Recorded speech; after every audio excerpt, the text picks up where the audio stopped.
जय श्री राधा कृष्ण। कैसे हैं आप सब? अच्छे होंगे और मैं भी अच्छी हूँ। तो आज मैं लाई हूँ श्रीमद् भगवत गीता का 5वां अध्याय। अभी तक आपने पहला, दूसरा, तीसरा, चौथा अध्याय का सार समझा। तो पहले अध्याय में जो अर्जुन जी के प्रश्न होते हैं, दूसरे अध्याय में श्री कृष्ण जी उनके प्रश्नों का उत्तर देना शुरू करते हैं, जो मेन सार दूसरे अध्याय में ही है, क्योंकि वो अर्जुन जी के प्रश्नों का उत्तर देते हैं और वो कहते हैं कि तू कर्म कर, और उसी कर्म के ही को डीपली जो समझाया है वो आगे के अध्याय में है। तो उसमें तीसरे अध्याय में उन्होंने कर्मयोग के बारे में बताना शुरू किया, और फिर से तो अर्जुन जी समझ जाते हैं कि ठीक है, कर्मयोग हमें कर्म करना चाहिए। चौथे अध्याय में भगवान फिर से दिव्य ज्ञान के बारे में बताते हैं, तो अर्जुन जी फिर से थोड़ा कंफ्यूज हो जाते हैं कि दिव्य ज्ञान, अब ज्ञान योग में जाऊं या कर्म योग में जाऊं। तो 5वें अध्याय में इसी चीज़ का भगवान अर्जुन जी को बताते हैं कि जब चौथे अध्याय में जब श्री कृष्ण जी अर्जुन जी को ये बताते हैं कि दिव्य ज्ञान के बारे में, ज्ञान योग के बारे में, तो अर्जुन जी कहते हैं भगवान मुझे तो ज्ञान योग ही ज़्यादा अच्छा लग रहा है कर्म योग से, क्योंकि ज्ञान योग में मैं आराम से जाके कहीं पर भी बैठ के तपस्या कर सकता हूँ और मुझे कुछ करने की भी ज़रूरत नहीं है, आराम से तपस्या करके मैं आपको पा सकता हूँ। तो भगवान कहते हैं कि ज्ञान योग में ना पतन होना बहुत संभव है। पतन होना कैसे संभव है ज्ञान योग में?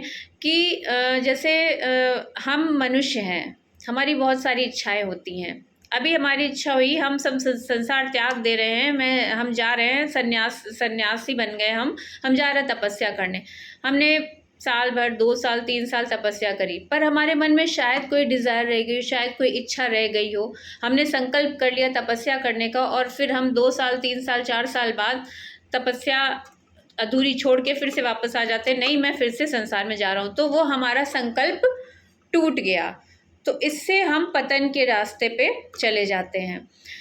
तो भगवान कहते हैं कि ज्ञान योग में जाने से मनुष्य को पतन के रास्ते में जाने का बहुत ज़्यादा चांस रहता है, लेकिन जो कर्म योग है उसमें आप संसार में रहते हुए अपने सारे डिज़ायर को रखते हुए भी अपने आत्मज्ञान को प्राप्त कर सकते हैं और ईश्वर को प्राप्त कर सकते हैं। तो यही चीज़ अर्जुन जी कहते हैं। भगवान इस तरह से मतलब समझाते हैं, जैसे कि एक संत हैं, वो 50 वर्षों से तपस्या कर रहे हैं। तो वो भगवान को जब तपस्या कर रहे हैं, जब 50 वर्षों से तपस्या कर रहे हैं, तो भगवान प्रकट होते हैं। भगवान से वो पूछते हैं, वो मोक्ष की प्राप्ति के लिए तपस्या कर रहे हैं, भगवान से पूछते हैं भगवान अब मुझे कब तक मोक्ष की प्राप्ति हो जाएगी? तो भगवान कहते हैं कि आपको मोक्ष की प्राप्ति, जितने इस वृक्ष में पत्ते हैं उतने वर्ष अभी लगेंगे। तो वो बोलते हैं अरे अभी इतने वर्ष लगेंगे मुझे। वो एकदम से बहुत परेशान हो जाते हैं और वो कहते हैं मैं तो अब लौट रहा हूँ, इतने वर्ष मैं इतनी तपस्या की और अभी इतने वर्ष लगेंगे। उसी जगह दूसरे संत हैं, वो तपस्या कर रहे हैं 50 वर्षों से, भगवान उनके सामने प्रकट होते हैं, मोक्ष के लिए वो कर रहे हैं। तो भगवान से कहते हैं भगवान मुझे अभी कितने वर्ष लगेंगे मोक्ष प्राप्ति के लिए?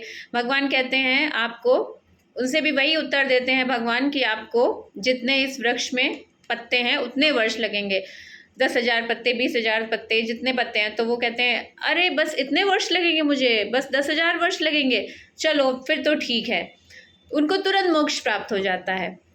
तो ये हमारी अंदर की जो हमारी आत्मा की आवाज़ है, हमारा जो नियति है, उस पे निर्भर करता है कि तो भगवान कहते हैं कि हम मनुष्य हैं, हमारे अंदर कोई ना कोई इच्छाएं, कोई ना कोई ऐसी डिज़ायर रह ही जाती है। तो ज्ञान योग में हमारे लिए जाना थोड़ा सा मुश्किल है, और कर्म योग जो है वो हमारे लिए आसान है। मनुष्य के लिए जो कर्म योग है वो काफ़ी आसान बताया गया है कि इसमें रहकर भी इंसान अपना बेस्ट दे सकता है, यहाँ पर भी अच्छा कर सकता है और जब अपने अंत समय में जब होता है, जब उसकी गति होती है, तो भी उसे अच्छा फल मिल सकता है।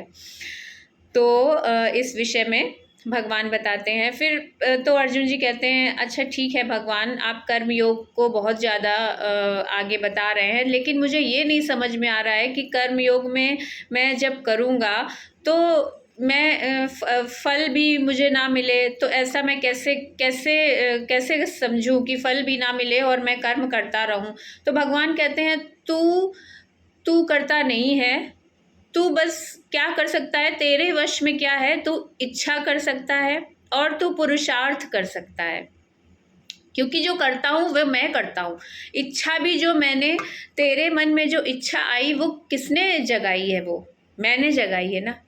मुझे आईएएस बनना है, वो इच्छा मेरे मन में आई ना, तो वो कैसे किसी न किसी तरह से भगवान ने, एक माँ बाप के 2 बच्चे 3 बच्चे होते हैं, तो उनमें से अगर एक डॉक्टर है, दूसरा तो नहीं है डॉक्टर ना, दूसरा वकील है, तो वो इच्छा किसने पैदा करी, किसने उस मन में डाली? ईश्वर ने। वो बोलते हैं प्रभु भगवान ने। तो जो इच्छा है वो कहीं ना कहीं मेरी प्रेरणा से ही आती है तेरे मन में। तो जो तू क्या कर सकता है, तू इच्छा कर सकता है। तूने इच्छा करी, इच्छा करने के बाद तूने पुरुषार्थ करना शुरू किया, उस इच्छा पर तूने काम करना शुरू किया कि मुझे ये करना है तो मैं इसके लिए ये काम करूं। अब उस काम का तुझे फल क्या मिलना है, क्या नहीं मिलना है, उसके लिए पहले तो मैं क्या क्या देखता हूँ, तेरा पुरुषार्थ है, उसके बाद तेरे कार्मिक अकाउंट्स, तेरा पिछले का कर्म क्या है, तू क्या वो चीज़ पाने का हक रखता है। तो तेरे फल में, तेरा जो कर्म फल है उसमें खाली तू नहीं है, उसमें एक तो तू हो गया, दूसरा प्रकृति हो गई, तीसरा मैं हो गया। ये तीनों चीज़ें इन्वॉल्व रहती हैं हमारा कर्म का फल मिलने में। ये 3 चीज़ें इन्वॉल्व रहती हैं। जब तू कर्म करता है तो मैं ये देखता हूँ कि तू अच्छे से कर्म कर रहा है, फिर मैं प्रकृति को आदेश देता हूँ कि हाँ, इसने अपना कर्म अच्छे से किया, इसने अपना परिश्रम किया, तू उसकी इच्छा पूरी कर। और फिर उसमें भी तेरा कार्मिक अकाउंट देखा जाता है, तेरे पहले के जो कर्म हैं, और तू उस हिसाब से वो चीज़ प्राप्त करने के लायक है। तो ये 3 चीज़ें ही ज़रूरी होती हैं, तभी हमें उस चीज़ का फल मिलता है। ये चीज़ भगवान अर्जुन जी को समझाते हैं।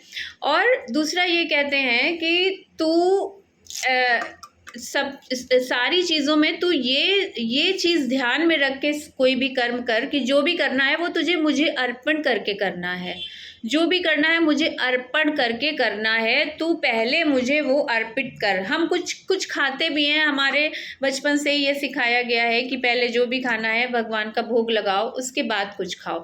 तो अगर भगवान को कोई चीज़ अर्पित की जाएगी तो हम ऐसी ही चीज़ अर्पित, भगवान को कोई ऐसी वैसी चीज़ तो हम नहीं अर्पित करेंगे ना।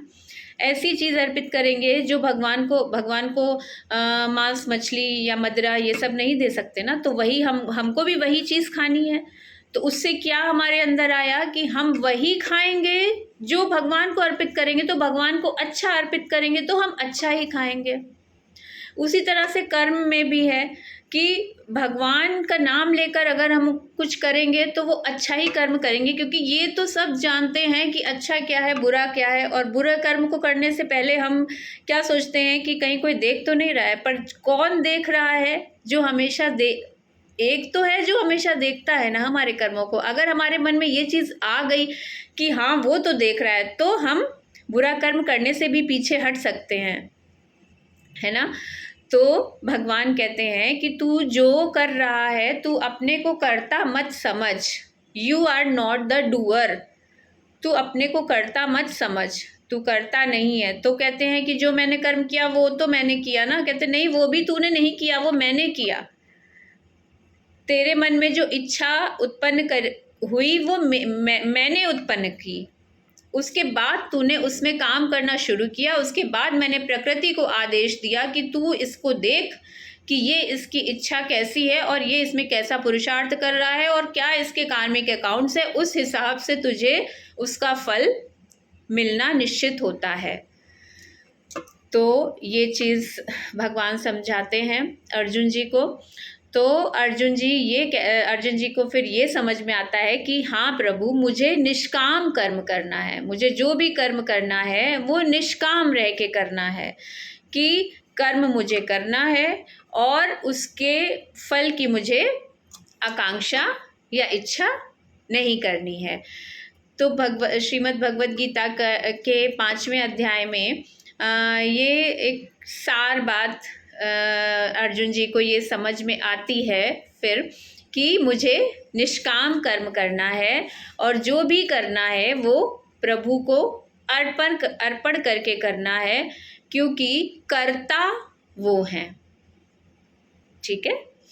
तो आगे मैं श्रीमद् भगवद गीता का 6वां अध्याय लेकर आऊँगी। इसी तरह से 18 अध्याय के थोड़ा थोड़ा सार आपके लिए मैं लेकर आ रही हूँ।